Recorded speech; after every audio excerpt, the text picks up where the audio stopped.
আমাদেরকে দেখাশোনা করে, আমাদেরকে সর্বোচ্চ সাপোর্ট যে সরকার, সেই সরকারের সম্পত্তি হস্তক্ষেপ করবে এই দেশের দুঃসাহস দেখানোর মতো মানুষকে আমরা আসলে এটা কখনো মেনে নেওয়া যায় না।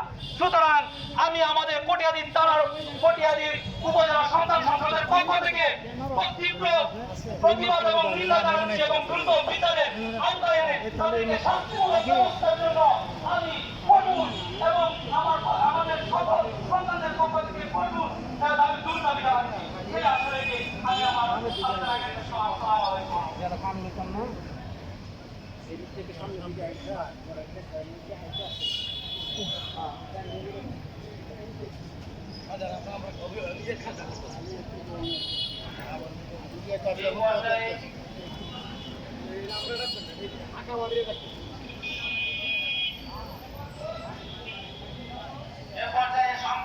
সংক্ষিপ্ত বক্তব্য রাখলেন মুক্তিযোদ্ধা সন্তান সংগঠন সম্মানিত সভাপতি জনাব